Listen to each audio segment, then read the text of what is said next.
Now, Washington Mornings on the Mall. 105.9 FM. And AM 630. WMAL. Good morning, everybody. 5:07 on WMAL, where Washington comes to talk. What a show, what a show, what a show we have for you today. Coming up at 7:35, KT McFarland. At 8:35, D.C. Council member Marion Barry will join us. It's Brian Wilson, Larry O'Connor, and our special in-studio guest all morning long. Number one New York Times bestselling author Brad Thor is in the house. Good morning, everybody. Good morning, Brian, and good morning, Brad Thor. Good morning, gentlemen. It's so good to have you here. And, listen, it's so fun to have somebody in studio, especially during the 5 o'clock hour, because let's face it, hard to get people up at 5 o'clock to join us. It's hard to get me up at 5 o'clock. We're paid to be here. So listen, if you are hankering to talk to Brad Thor about a whole host of things, not least of which any one of his novels, including his brand new one out this week, Hidden Order, please give us a call at 888-630 WMAL 888-630-9625. I just got my copy. It is a beautiful book. And a very handsome picture on the back. Thank you. Well, and in one of those rare instances, he actually looks like the picture on the back, which is nice. It's amazing what Photoshop can do. Well, Brad, you're the whole genre of thrillers, I think, over the last decade or 15 years, ever since 9/11, really took a turn. Suddenly, we saw tactics used by our enemies, by the terrorist enemies, used against us that at the time had only occupied the realm of novels, occupied the realm of thrillers, and your books really did come of age during this new global war on terror period that we've been living in. Your latest book, now Hidden Order, it's an interesting twist because it occupies, in a way, a realm of our government that not many people are too familiar with, and that's the Federal Reserve. What intrigued you about the Federal Reserve, and how does it relate to our enemies that we currently face in real time? Well, Larry, first and foremost, my job is I'm an entertainer. I'm trying to compete against Clancy, Ludlum, James Patterson, who I'm very concerned is not going to be able to pay his electric bill this summer down in Florida. It's been so hot, and Jim doesn't sell a lot of books. That's a hard thing for Jimmy P. No, I want to entertain people. I want to give people book in the hand, toes in the sand, white knuckle thrill ride. If I've done that, I've done my job as an entertainer. But if you close one of my books and you finished reading it and you're smarter for having read the book, then I think that's icing on the cake.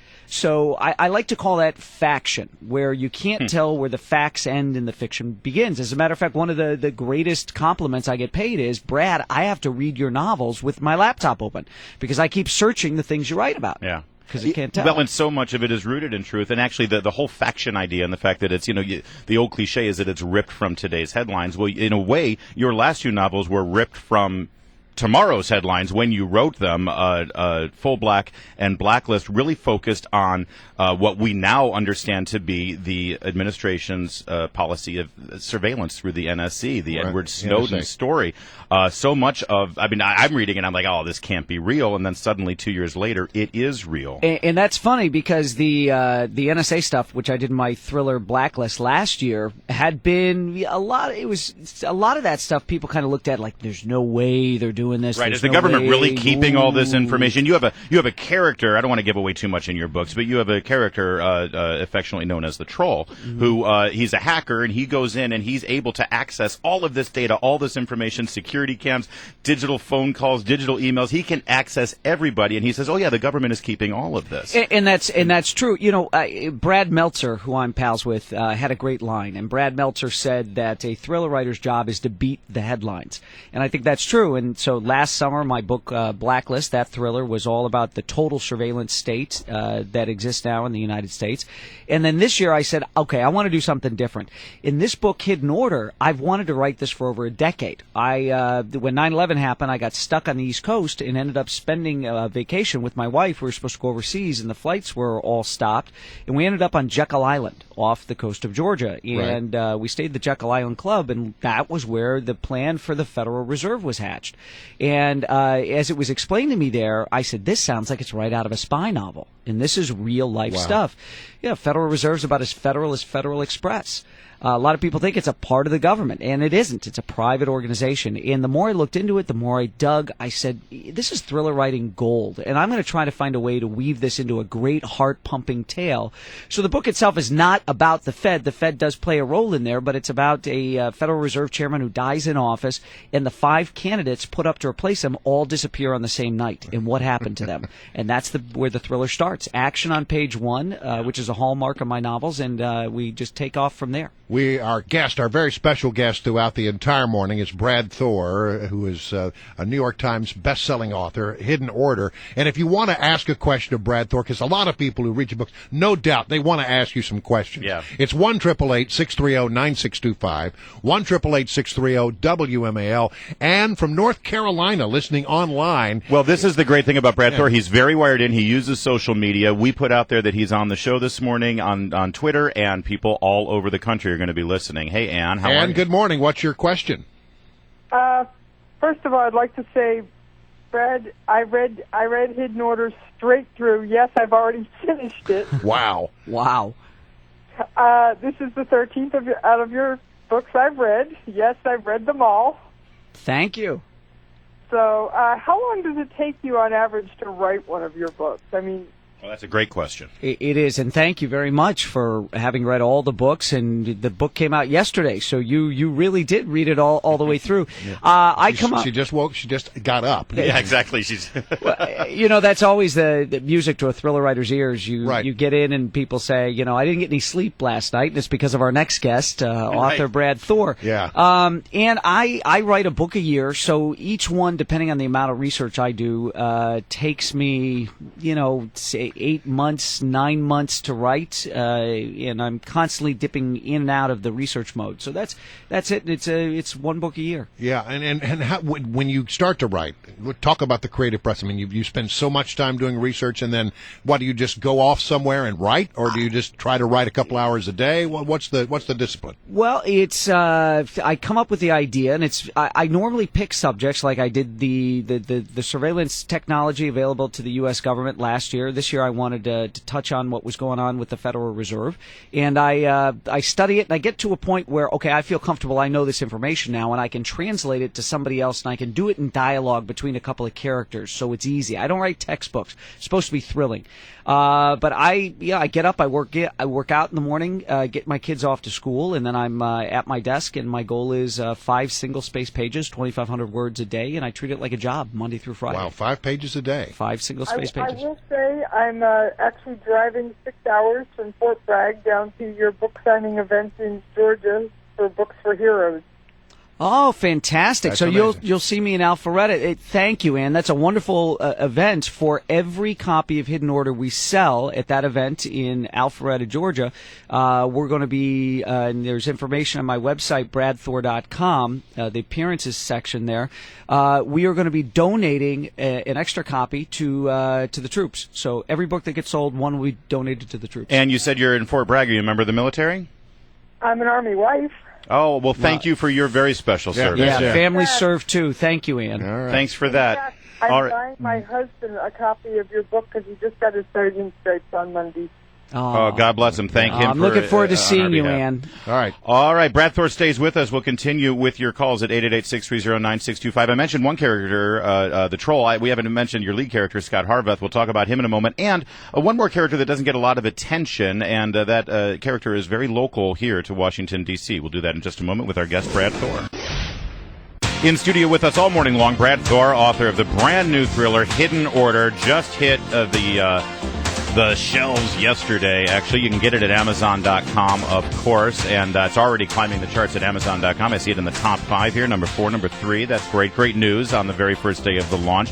And we should also let you know that he's going to be appearing tonight in Washington at 6th and I. It's at 7 p.m. You're going to be doing a book signing there, and so everybody should come on out and meet Brad in person. These tours are pretty grueling, aren't they? I mean, you were in New York yesterday, and you were all over the place. You did MSNBC, Morning Joe, Fox and Friends, Imus, Lou Dobbs last night. So, but my favorite part is actually getting out and meeting the readers, because those are the people who I work for. So I'm glad to get out and meet those people and to say thank you, because I love the work that I do. And if it wasn't for them, I wouldn't be able to do a career that I love. So I want to talk to you about Scott Harvath and how you found this character. He's such an integral part, obviously, of all your books. But first, there's another character that I'm really starting to get to know as I read your books more and more, and that is this region, this area, Washington, D.C. I mean, Scott Harvath has an amazingly described home just south of Mount Vernon. The headquarters of the Carlton Group is in right near Dulles, and apparently Maryland is just populated with a bunch of CIA safe houses and interrogation rooms. I think that actually is true. Well, how much? That's the thing. How much of this? How much research do you do in the area? Did you live here? How do you know this area so much? And I mean, this book, a lot of Hidden Order takes place right here in Washington, D.C. A lot of it does. I've spent a lot of time coming and visiting D.C., so that's a big part. I take that research very seriously, and I like to get on the ground whenever I can. I went to Afghanistan at one point for one of my books, so being there and actually soaking it all in, I think, is important, because I want people in Washington to read the books and say, wow, you really nailed it. I get my coffee there. Or, and I've seen on social media, I've seen, coffee places I've mentioned in D.C., and I've seen them tweet it out, hey, we're the new Brad Thor thriller. Right. So that's important to me to get those details right. So I haven't lived here, but I've spent a lot of time here doing the research. What is your opinion of the way Washington works currently? He said, opening can of worms. Boy, we're going to go right into politics. This is going to worms be everywhere. This is going to be interesting, because I've got somebody from my team, and she's out of the studio right now. I think she's getting coffee. So you're unleashed. Yeah, I'm Here unleashed. Listen, I believe I'm a big guy that believes in we should have enough government. We should have enough government to do what the founders intended. I'm not a big fan of. Listen, if you live in D.C. and you work for the federal government and you're a good, honest person who's trying to serve their nation, thank you. I thank you. My family thanks you. It's got to be a very difficult job to do, and a lot of people knock you. I do think, though, that I have met many people that don't really get out of D.C. and don't realize that, guess what? There's cities across this country with empty storefronts. There's homes that are not increasing in value. There's a majority of people who are not working for an employer where they can get six figures and all that kind of stuff. So, I mean, let's face it, I live in the middle of the country, and D.C. doesn't have a very good reputation as people are going through hard times and they see D.C. booming, and I feel for those people. But I also appreciate the people who are in D.C. that are honorably serving this nation. So it's, I'm kind of torn both ways. All right, well, that's domestic politics. When we come back, I want to talk about international politics. I want your opinion on Edward Snowden, whether he's a hero or whether he's a criminal, an enemy of the state, and also about the Islamic terrorist threat and what kind of trouble you've gotten into in describing that so vividly in your books. Number one New York Times best-selling author Brad Thor is in studio with us today. He's on his book tour for his new thriller, Hidden Order. Brad, when you're on these book tours, you're away from home quite a bit, aren't you, when you're traveling and doing all this? I am. I'm away for weeks on end, and the family stays back in Chicago. Now, your family's back in Chicago, but do you ever, when you leave, do you ever, think, oh, geez, did I, leave the garage door open? Did I lock the doors? Did I do this? When you're away from home, you want to be able to be in touch with your home, right? Absolutely. Well, I want to tell you about AT&T Digital Life. I've just, snaked you into this now. Segue. Yeah, AT&T Digital Life, there's no need to worry about this stuff when you're on the road. I was. Anymore. You don't have to worry about what's happening in your home if you're not there. Digital Life helps you access and manage your home from your smartphone, your tablet, or your PC. Right? How cool is that? I like this. You can check in on your home even when you're away with video and make sure that everything's okay. If you left your air conditioning on and no one's home, you can manage your energy use by turning it off from your smartphone. AT&T Digital Life, it's not just another home security system. No, the Digital Life app is simple to use, and the home automation options and security work together to help you stay connected and keep protected what matters most, your home and your family. Go to att.com/digital life to learn more about this. Washington's Mall, WMAL, where Washington comes to talk. 523 on WMAL. Joining us in studio, Brad Thor, author of the brand new book, The Hidden Order. You can grab it and, really all of the Brad Thor novels at Amazon.com. In fact, we were talking about this a little bit, the fact that the business has changed so much since you started it. Kindle downloads, digital downloads, that's a huge part of your business. It's a huge part. How has it changed for you as an author?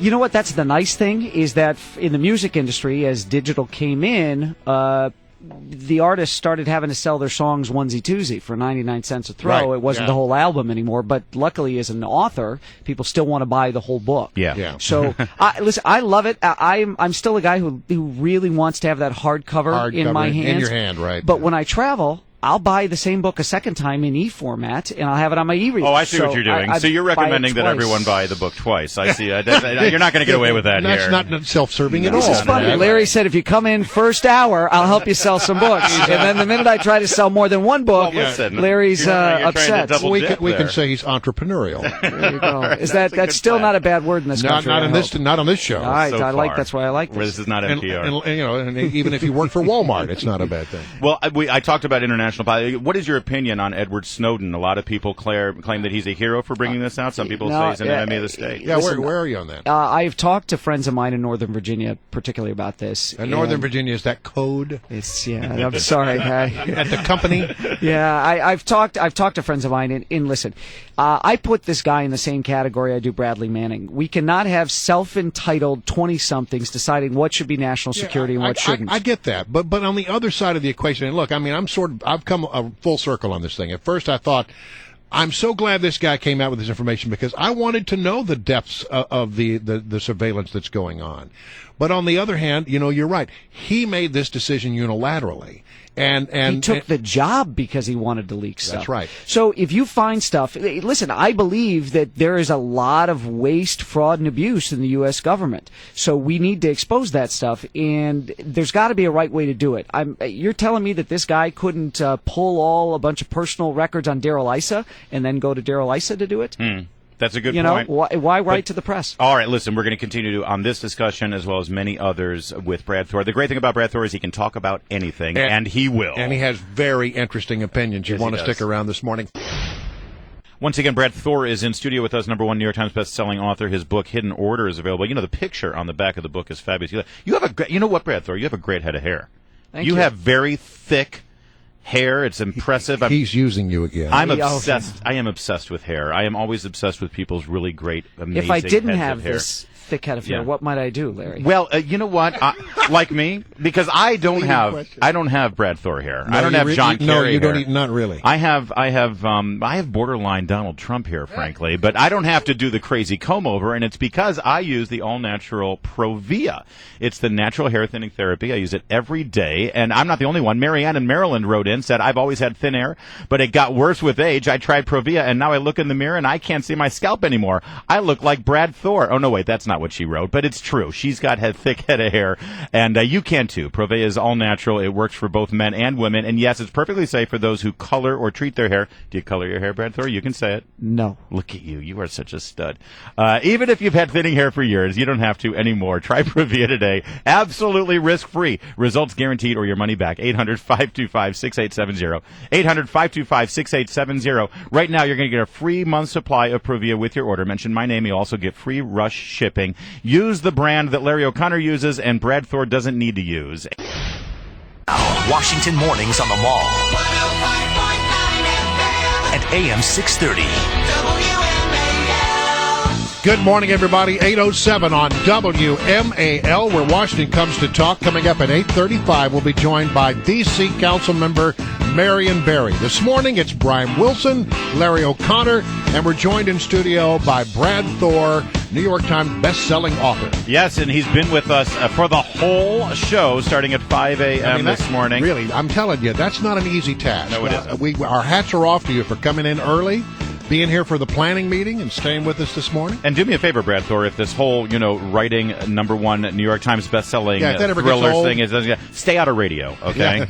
We're solid. The poker debt's gone now. I came for your whole darn show. I'm going to stick it out till 9, and then the debt's gone, right? That was the deal. Oh, really? That was the deal. Sounds like there's a better story here. You still owe me one more bourbon. You think I wanted to be here all day? Well, listen, if you want to meet Brad Thor, you have the chance to tonight at 6th and I. Again, that's 600 I Street Northwest. He's going to be doing a book signing. It starts at 7 p.m. tonight. Tickets are $14 each, or you get 2 free tickets if you buy one of the books. And coincidentally, the book costs $28. That would be 2 $14 tickets. I see what you did there. What's the presentation going to be like tonight, by the way? Is it just you sitting there signing, or are you going to No. We'll talk. This is put on by Politics and Prose, the bookstore, and they're expecting a big event, so they moved it over to 6th and I. And I'll talk about Hidden Order, my new thriller, a little bit about how I got the idea for it, and we'll talk about the book business. A lot of people have fun questions. Where are you with the next book? All that kind of stuff. So we're going to have a fun evening. Well, we're Brad Thor fans around here. But for people who don't know about your work or have not read one of your books, it's one of these books where, you pick it up and you read the first page and you go, I need to sit down because I'm going to be here a while. We actually had a caller who said they picked up the book and read it straight through. The new one straight through. The new one straight through. It just came out yesterday. Well, I'm a thriller author. I'm in that genre with Clancy and Ludlum. That's the kind of stuff I do, and my job is to give you the best white-knuckle thrill ride I'm capable of, and that's what I set out to do. Well, and you mentioned your colleagues there in the genre, and of course we lost Vince Flynn tragically last month, and I've got to think if anyone was a fan of Vince Flynn books, or still are fans of Vince Flynn books, Brad Thor books, it's a great transition, frankly, because you're in that same space. In fact, you had a kind of a relationship with Vince Flynn. Oh, yeah, Vince and I were friends. We had the same editor.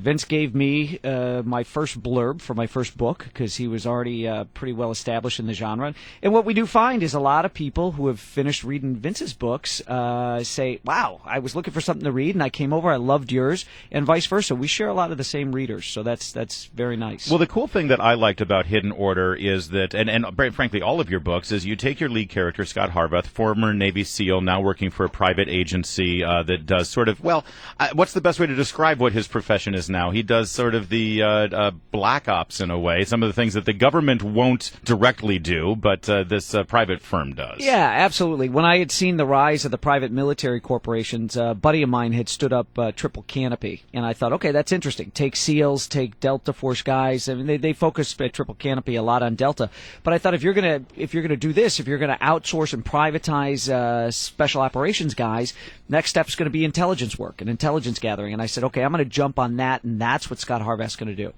And by the way, if you want to ask Brad Thor a question or just give him a shout-out, 888-630 WMAL, 888-630-9625. Hidden Order takes place very much right here in Washington, D.C., and it focuses on the Fed, which is a very... Can I do this? Oh, sure. This is from the cover of the book. Oh.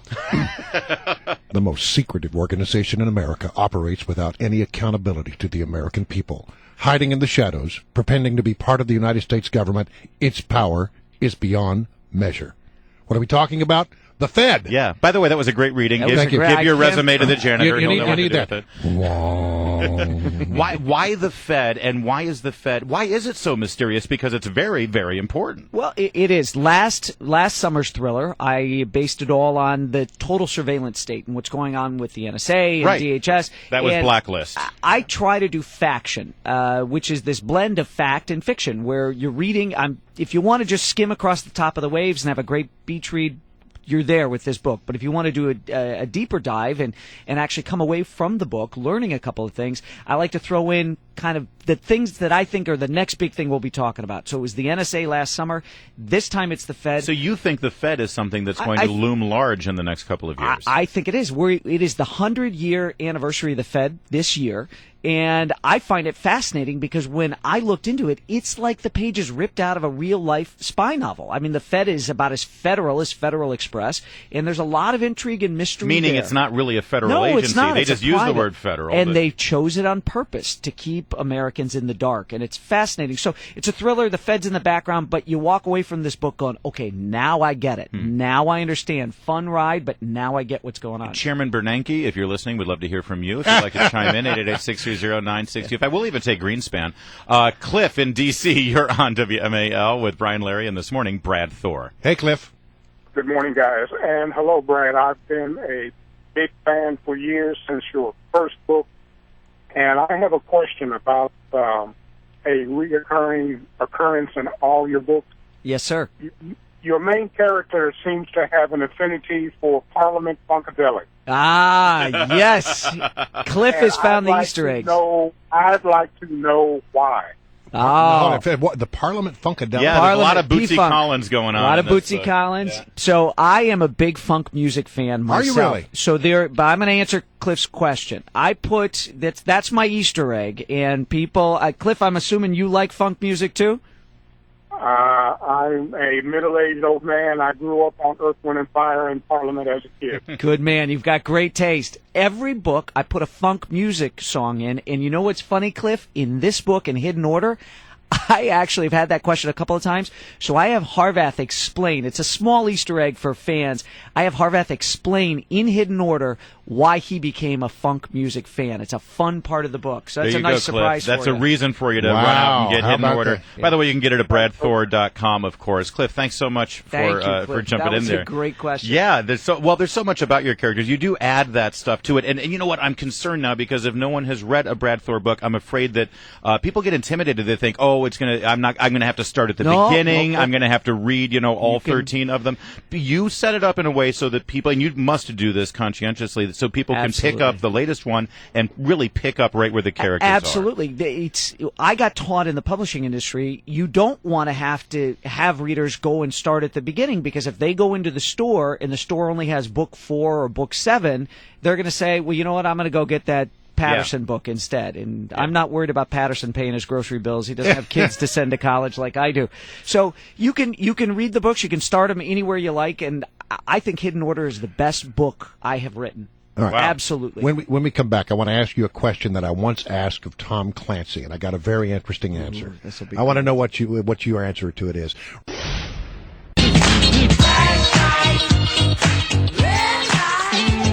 We are joined in studio all morning long by Brad Thor, #1 New York Times bestselling author. We're talking about your latest thriller, Hidden Order, available now. Go to bradthor.com to get it. The Clancy question, Brian Wilson. I once interviewed Tom Clancy. He's sort of a difficult guy to interview. He's not the friendliest fellow ever.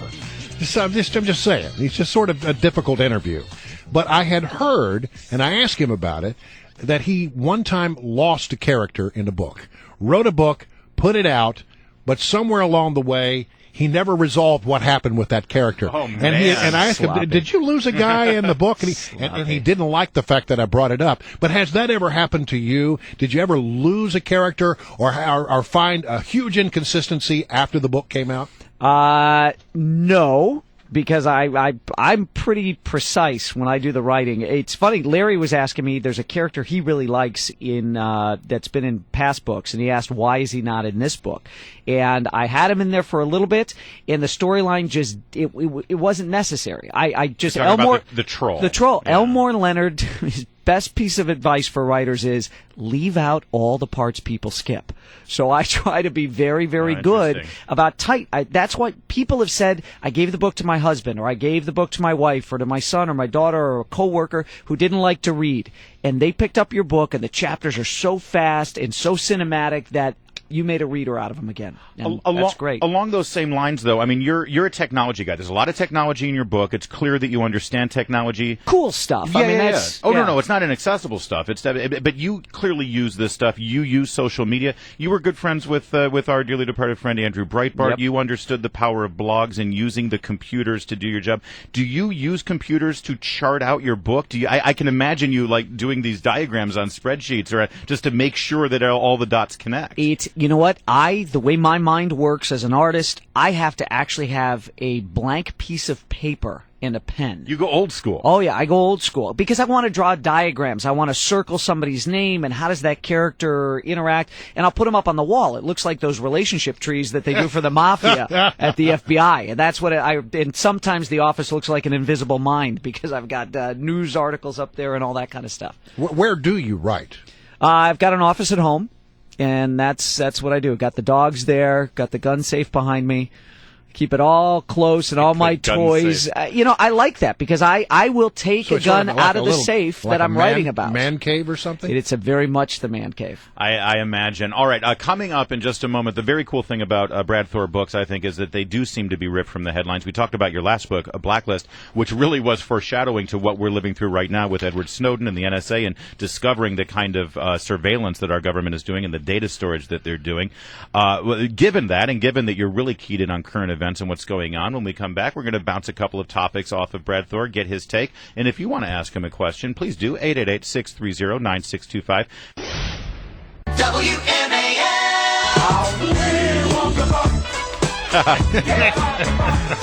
It's Mornings on the Mall with Brian and Larry. It's 8:24 in the nation's capital, and Brad Thor is here in studio. He's the #1 New York Times bestselling author. His book, Hidden Order, is available now. Just hit yesterday. You've been here with us all morning long. We've been talking about all the news. I mean, to you, what is the most significant news story that's in the headlines right now that maybe isn't getting the kind of oxygen that you think it should be getting, the kind of attention that, from your perspective, actually the American people should be paying attention to? I mean, compared to like the Zimmerman trial. Well, boy, that's a great question, because I was definitely glued to the IRS scandal. Yeah. Obviously, the NSA stuff for what I write. Did you follow the Benghazi story? Absolutely. And how the administration Let's talk reacted to that? Benghazi for a moment. Can we? You know, one of the big questions for me is why on 9/11 of all days, and Ambassador Stevens had an excellent reputation. He was a very bright guy, very accomplished diplomat. He was. Yeah. Why of all days did he pick 9/11 to be in Benghazi? And when he got the call that our embassy in Cairo was under attack, why didn't he rush back to Tripoli, anticipating that being in another Arab Spring country like Egypt, being in Libya, that was going to happen at our embassy in Tripoli? Why didn't he return? That's my biggest question. I think we need to start from there. Why was it worth risking all these lives? Did you hear the story that we talked about yesterday about this law firm in Dallas? They got broken into? They were representing one of the State Department whistleblowers. Stinks to high heaven. Plumbers Union. It sounds like that, doesn't it? Yeah, it does. Well, your books, a lot of times the interdepartment rivalries show up in your books. What do you think of how very quickly, we've only got about 30 seconds, but what do you think of how the CIA and the State Department are behaving in the Benghazi story and the fallout there? Is that kind of par for the course? Well, I find it interesting. I would really like to talk to David Petraeus and see what General Petraeus has to say. Yeah, I'd really like to hear from him. I think, despite the thing that happened in his relationship, I think Petraeus has served this country. Well, the timing of when that was released. Oh, come on! There's no